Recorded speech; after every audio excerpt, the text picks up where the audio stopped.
Okay, so we have in the past often talked about our mutual love for bad movies. Right. Let's talk about the opposite. Mm-hmm. What are movies that you hate, even if they're good? Right. Like, this is a cool topic because it's hard for me to hate bad movies because I have a good time. Yeah. Right? Like, my mic. Hard for me to hard for me to hate bad movies because I have a good time. I really like Battlefield Earth. Okay. It's a really bad movie. I've never seen it. Oh, you should see it. It's delightfully bad. Okay. Right? Like, and I really love cats. And so so for me to actually hate a movie, it has to be good. It has to be competent filmmaking. It has to be doing things that I hate. And I've got a number one. No contest. No contest. Like, most hated movie. Yeah, most hated movie. What about Bob? I do think we've talked about this Yes. one. Yeah. Okay. I can see that. We may have talked about it too much. But for those who need a refresher, so I'll talk about this as an entire genre. Okay? There's an entire genre of film and television about a normal, sympathetic person being put in really awkward, uncomfortable situations.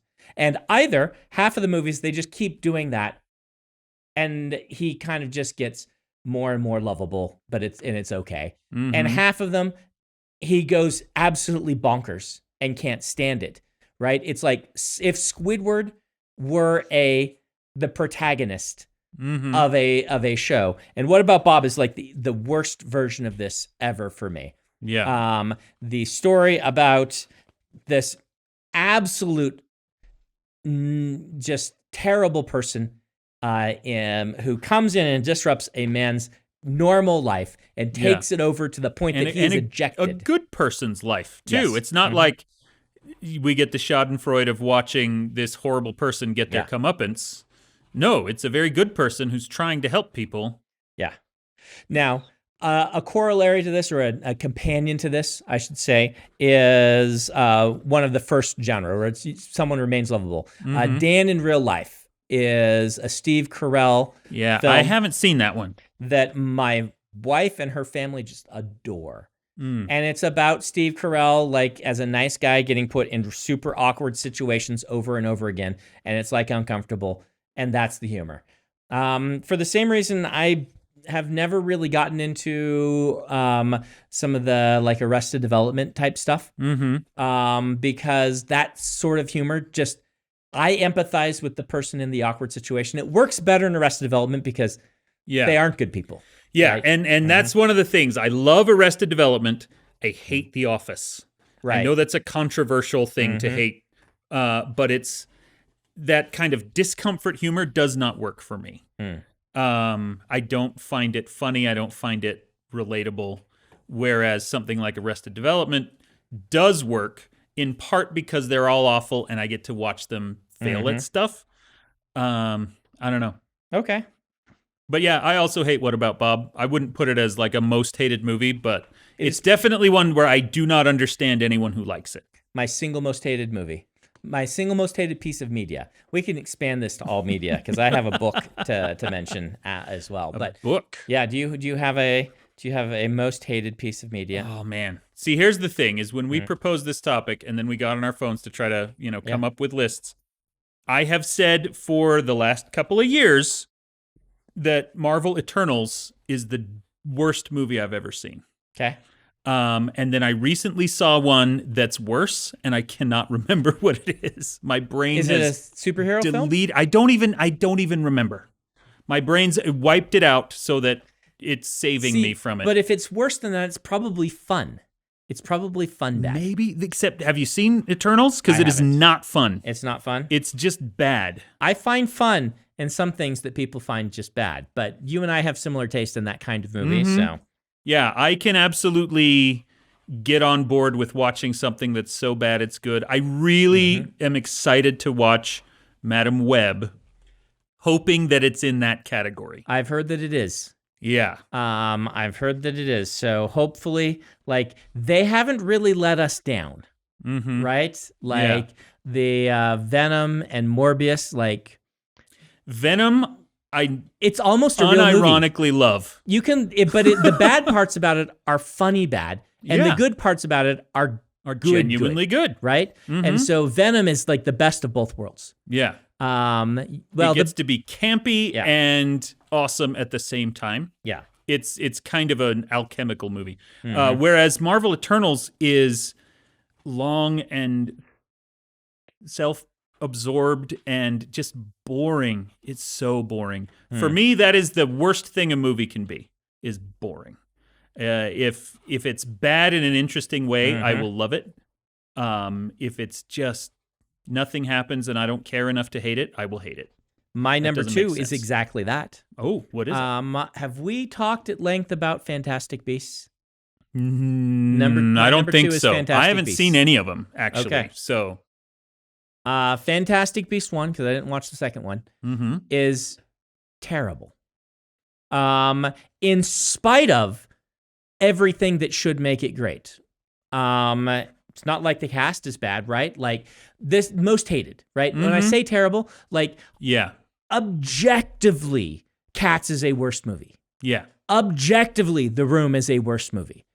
I really love both of those movies. I can sit and watch those movies and I will laugh and I will enjoy myself. Yeah. And Fantastic Beasts, good cast.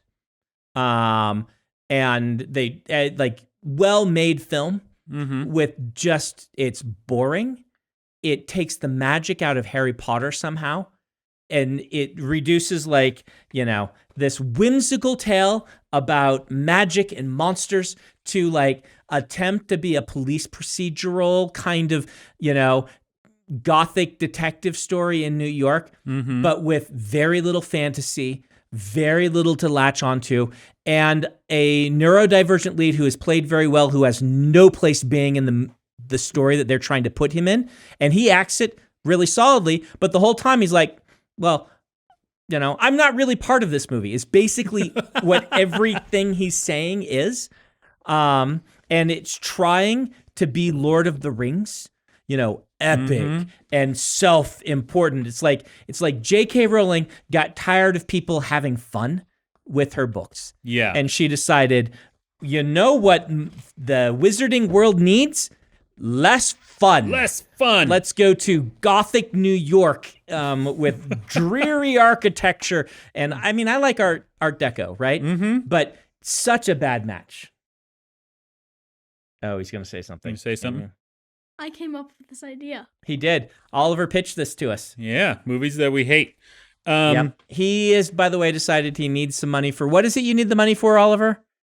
I wanted to buy a Minecraft U2s. Oh yeah, Minecraft U2s, which are they're like Funkos, but different brand. They're like Funko Pops, but they're a different brand. Yep. And they don't look as. And so he needed to get. So this is how he's He's earning his keep. He's earning his keep. He's doing some freelance paper moving. So, but this movie, it's baffling the decisions that are made. Instead of fun terms like Muggle, they replace it with no mage. Yeah, they have no magic. That was like the American version of Muggle. Yes. Which just let's be boring. Yeah. Let's take out the whimsy. This, what I have long thought, having not seen the movies, just having read public opinions about them, and you tell me what you think of this. I think I've said this before, but I call this the long form webcomic problem, which isn't true of every webcomic, obviously. But there are so many of them that I used to love reading in the early 2000s. And every one of them, the longer it went on, the more serious it became. Right. The more long form the story became. It stopped being about funny characters and funny jokes and was trying to be very serious. And so many webcomics fell into this. And that's what I've always wondered, if that's what happened to Harry Potter. Yeah, it really feels like that. Mixed with the pacing for a book is so different than the pacing for a film that an author who now has complete control and is not who life has taught that everything they do will be fantastic, and so they don't need to learn a new medium. They will just automatically be able to do it. Writing a screenplay, just wrote a terrible screenplay that doesn't match the medium. Yeah. That's just what it feels like to me. I really disliked the movie. Like, genuinely disliked the movie. Yeah, I have no desire to see it. I didn't actually like most of the other Harry Potter movies. There's I loved number 3. 3 is the best because it's 3 fantastic. is amazing. But I didn't even watch them past number 5 because I just disliked them so much. I think they're all good. I know, will most people stand do. by all of them. I think 1 and 2 are the weakest, but they're what they needed to be. Right, I think those are Chris Columbus, and I think J.K. Rowling was having trouble letting go of the material, and it's like we'll do a straight adaptation, and he did what he could, keeping the pacing of the books into a film, and so they work. They're Harry Potter 1 and 2 are movies for Harry Potter fans, and they do a good job being that. 3 is just a great movie. Yeah. And I think several of the others are legit good too. There you are. I will not argue with you. I disliked 4 enough that I grudgingly watched 5. I loved the villain. Yep. Umbridge, I hated so much in the books and in the movies. Hated, but in a really good way. Yeah, perfect translation. Yeah, absolutely wonderful. But just so bored with the franchise in general that, whatever. Okay. Which is honestly my opinion of most of the books after that as well. But they weren't being written for me, so that's okay. But I didn't really love that series. I still stand by them. I like them all. Cool. Now I wish I could remember the other movie. You just don't have anything. It's just all Brandon's stuff. Yeah, Brandon it's hates. all just stuff Brandon hates. Do you have anything else you hate? James Joyce. James Joyce, really? Which one? Like him in general, his body of work? Yes. So here's the thing. Portrait of the Artist's Young Man is like a legitimate work of genius. I'm not convinced that the others are more genius. Even though like Dubliners and Finnegan's Wake are kind of the 2 big ones, right? Wasn't Ulysses? Oh, Ulysses, yeah. I guess they all are big, right? Then they all kind of like Portrait is the only one that worked for me. A lot of the others felt like they like Dubliners feels like it's just never quite arriving. And Finnegan's Wake feels like it's trying too hard, right? But I mean, who am I to criticize one of the greatest writers in the English language? I will look and say these are masterpieces, right? You just don't enjoy them. Portrait of the Artist's Young Man is an absolute masterpiece. I read the whole thing, and I didn't enjoy really any of it, but every chapter I'm like, wow, right? Yeah. But I don't like it. I really don't like. Well, and that's ultimately what we're talking about, right? Is not the work of art, but our experience with the work of art. This is the perfect example because, like, I will be there on the front lines defending James Joyce as literary masterpieces. Just do not like it. Even though you don't, do not like it. Which is the book that ends with "Yes, I said yes, I will yes"? Yes, that's Finnegan's Wake. That's Finnegan's Wake. I believe that's the one that starts. Yeah, because I haven't read it, but I have seen it quoted so often on lists of like the best lines in literature or the best closings in literature. And so at one point I went back and I'm like, I'm going to read the chapter this is in. Let's make sure that is Finnegan's Wake. It's the yes, I will, yes. Yeah. Yes, I said yes, I will, yes. And I've always thought Finnegan's Wake. I'm pretty sure it's Ulysses. Yeah, I want to say Wake it's Ulysses. Ulysses. I went up again, I went down again, or something like that. Give me the end of Finnegan's Wake, because you'll notice I left out Ulysses. I haven't read Ulysses, so that's why I left it off the list. Well, my point in bringing it up is reading that line in context floored me. Yeah. It is so good. It is genuinely brilliant and breathtaking, even though it doesn't seem to make any sense at all out of context. So end of Finnegan Wake, to cut you off, is "Rise up, man of the hooves, you have slept so long." Okay. So okay. I'm fairly confident from what I'm seeing. Yeah, that's the end that's of Ulysses. Yeah, Ulysses. so I think it's Ulysses. I didn't love it enough to want to read the whole book. Mm-hmm. But yeah, so I'm kind of with you on that. I can recognize its greatness. It has become one of my favorite lines in all of literature. So, But yeah. yeah. Here's the thing. Most books, I didn't have the high school experience of you're assigned to read this, and it does, right? Mhm. It happened to me with a few books, and I got assigned to read Dubliners 3 years in a row. Oh my gosh. And I could not take it the third time. Like The Dead just... And did you actually try and read it 3 times? Yeah. Rather than just, I've read this before, I can write a paper about it. The first time, I bounced off, right? I wasn't a reader then. The second time, I'm like, I'm a reader now. I'm going to read this. And then the third time, it was in an AP class. I needed to know it for AP tests, Yeah. right? And so I was so tired. And then the fourth year of high school was when we read Portrait of the Artist and Finnegan's Wake. Wow.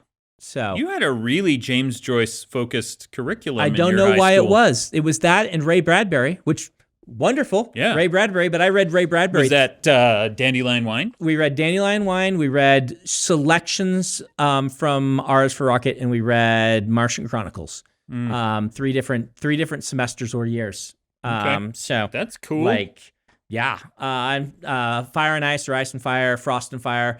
The one about people who live 7 days, still one of my favorite short fiction pieces of all time. So obviously you can assign me things that I will like.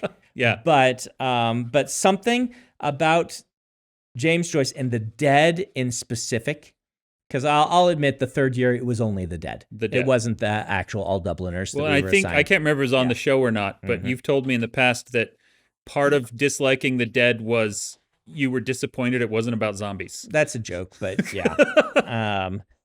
We did not. I never was assigned James Joyce in high school or in college. Okay. Anything I've read of him was, I'm an English nerd and I want to see what I'm missing. See, and I am deeply offending all the Irish folks out there because, I mean, you know, I know. one of the greats of all time and a kind of embodiment of Irish literature, and I just can't take it, guys. Can't handle Maybe it. I should try it again. Like there are others that I didn't love, like Beloved. I didn't love, but I didn't hate it. That's Toni Morrison. Toni Morrison. Yeah, it's like, okay, I get this. I'm glad I read this, right? Ethan Frome, I kind of bounced off of, and Tessa D'Urberville's. See, some of these, Ethan Frome and My Antonia, those are my 2 absolute most hated books of all time. And I won't even give them the courtesy that you gave to Joyce and say, I can understand that this is good and I just don't like it. They're terrible. They're awful. I want them burned. Whereas Age of Innocence, I really, really enjoyed. Okay. There was something just about Ethan Frome specifically that I could not handle. All right, let's see if we can get one from you. Is there an adaptation of something that you love that is done so poorly that it makes you hate it because it's a bad adaptation, not because it's a bad adaptation thing? Like, we've talked about Starship Trooper and how I can't hate Starship Troopers because the movie is so fun. Even though it is in direct contradiction of the purpose and theme of the original work. Same with iRobot. I can't hate iRobot because it's just a fun action film at Will Smith during his height of charisma and charm as an action star. It is in some ways a betrayal of Asimov, but it's at least, if you squint, you see Asimov. And it came after I'd watched Bicentennial Man, which is just heartbreaking because Bicentennial Man is not a good movie, but I wanted it to be because everyone involved wanted it to be. Yeah. So is there some adaptation? An adaptation? Yes. Probably. I don't know. Boy, what did I not like? Man, we usually don't have trouble finding things that you usually dislike. there's lots of things that I dislike. I don't like anything that people love. I mean, I reserve a special dislike for The Last Jedi because of the treatment of Luke Skywalker. Yeah. I do think parts of The Last Jedi are well made. In fact, the Luke Skywalker parts are some of the best parts of the film. Some of the other parts I don't think are well made, but that part I think is. I just absolutely hate it for the treatment of my childhood hero. Yeah. I admit that Last Jedi is my favorite of the sequel movies, which again is Dan Wells being heretical. But I don't really love any of them, but that one I appreciate for its audacity. It was willing to do things that Star Wars wasn't really willing to do, which is why most people hate it. And I am always happy to see something that breaks the mold. You are a contrarian, right? Yeah. And things like that. And I kind of like, one of my loves is the mythic hero, and just kind of, you know, and depictions of heroism treated realistically, but also, you know, enforcing the idea that there is something there. And I just didn't, I can't take what happened to Luke Skywalker. Not that he's not a hero in the end. He is, and I acknowledge that, but I just can't take it. Well, let's ask. Let me ask a question then, because what they did to Luke Skywalker is part of a much larger trend. They did the same thing to Indiana Jones. They did. They've done the same thing to so many of our heroes. Yep. And to some degree, I think that is mostly just a new generation is now making art, and they are kind of specifically going against some of the things that our generation grew up on and loved. See, I think it's actually something less nefarious even than that, and that's not very nefarious. I think it is basic narrative sense taken wrong. When you come back to a story, you need conflict and troubles.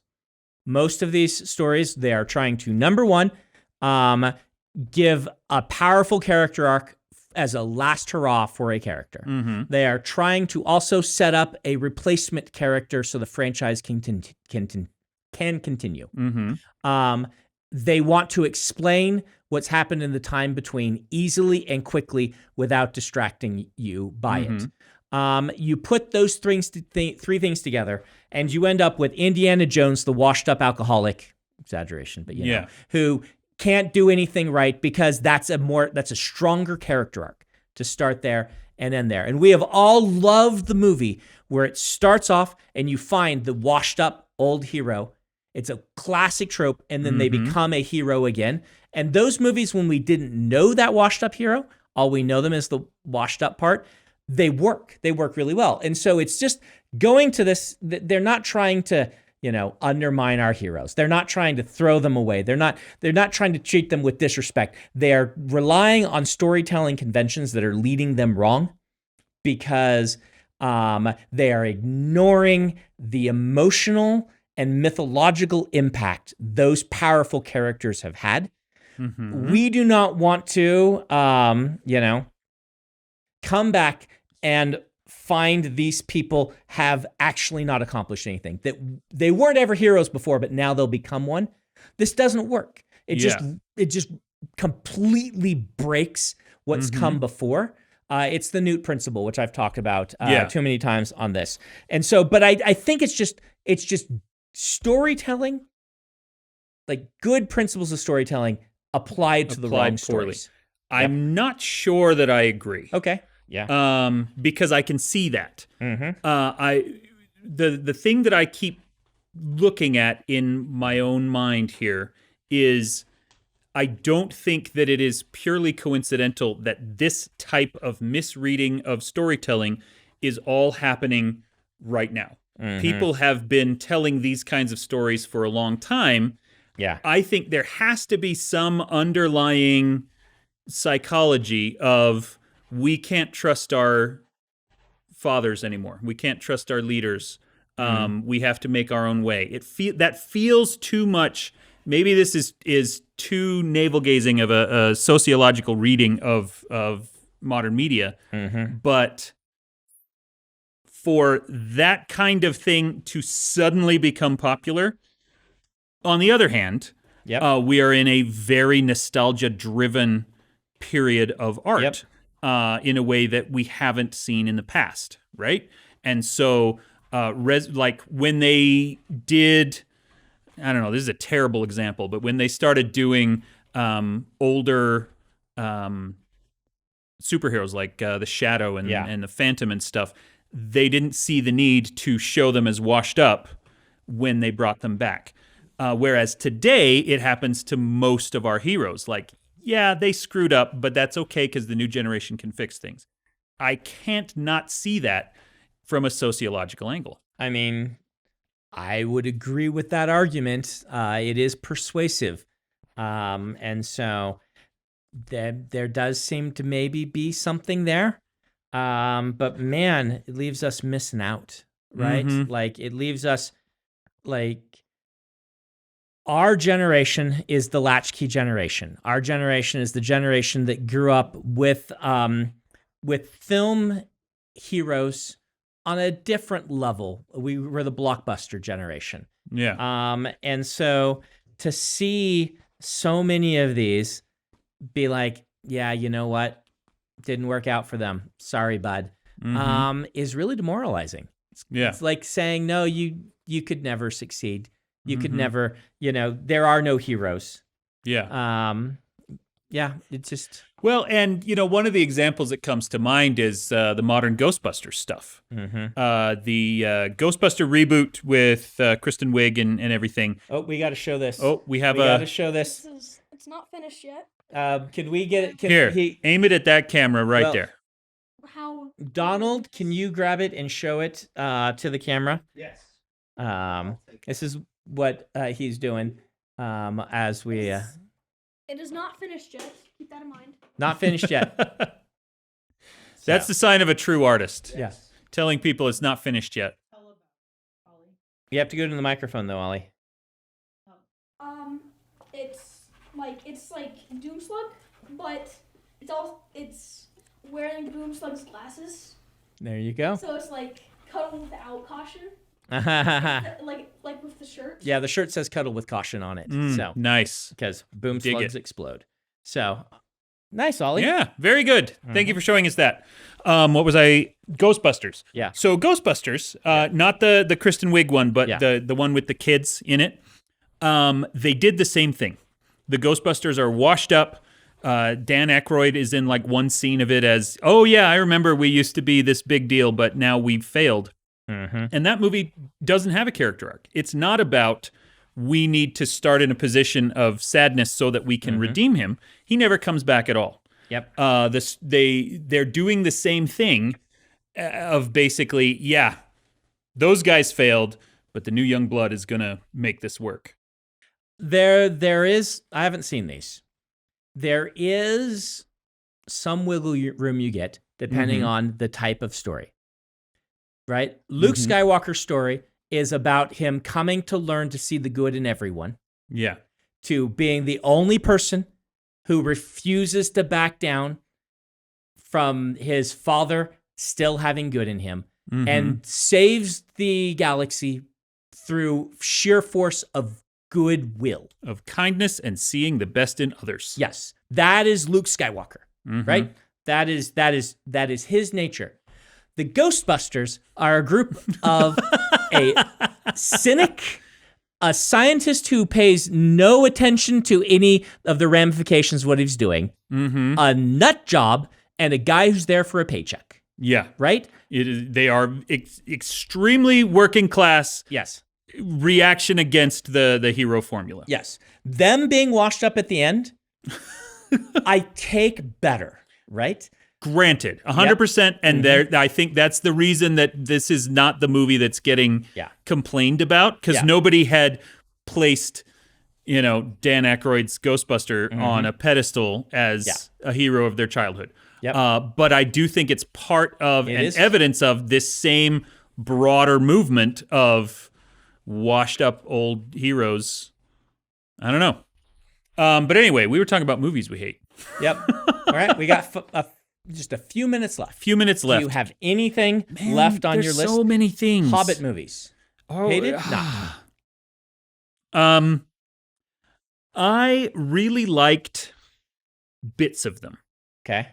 And I have heard that what was it, Topher Grace, that re-edited the I've three heard of Hobbit that, too. movies down into one Hobbit movie that's good. I would love to see that. I genuinely disliked the third one.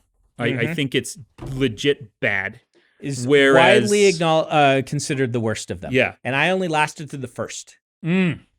But see, there are things that people hate, like the scene in the second one where the dwarves are hiding in the wine barrels and they go down the river and it turns into this big 10-minute over-the-top, very stupid action scene that I unironically love. Okay. And yes, it is ridiculous, but it's one of the only times that it felt like the children's story that The Hobbit is, you know? So much of that movie is trying so hard to take itself extremely seriously. The studio wanted another Lord of the Rings trilogy, and they forced The Hobbit to be something that it couldn't be. Yeah, I mean, I can't hate it for that same reason. Yeah. Right? Like, And the it's kind of... just two movies that are both would be good, and they don't belong together. Yeah. So the three Hobbit movies, a lot of my favorite parts are the things that people complain about because they're silly. Right. Radagast having some bird poop in his beard. Like, I 100% believe that. That one Because- bugs me. That's the one that bugs me. But I understand. Again, like I was saying, each of those movies is a Lord of the Rings prequel and a goofy Hobbit movie. kind of shuffled together an like a deck of unwholesome cards. union. And you could take those movies and edit them into something. You could make two separate movies. One would be really fun and whimsical, One would be and one would be Gandalf investigating Sauron. very pretentious and Well, and that's the other thing, is I was so excited to see the White Council fight the Necromancer, and then that was like 3 minutes and as boring as they could possibly make it. So that makes me sad. Yeah, it's hard to hate even the first one that I saw because the scene between Bilbo and Gollum is so good. And so yeah, not hated from me. Same sort of feeling about the DC movies. Can't hate Man of Steel just because there's parts of it that I genuinely really, really like. The opening is fantastic. Henry's a very good Superman. Parts of it just really, really work. Yeah. But then they just never quite clicked. And then I genuinely loathe how his father was treated, right? And so there's like a mix, but I don't hate the movie. Yeah, there's good stuff and there's bad stuff. Definitely enjoyed it more than Superman Returns. I didn't love Justice League in either edit. Yeah, we did a whole thing And on we Justice talked League. about those. Yeah. I don't think I had seen them yet at the time. Okay. Having seen them now, I'm like, yeah, come on, man.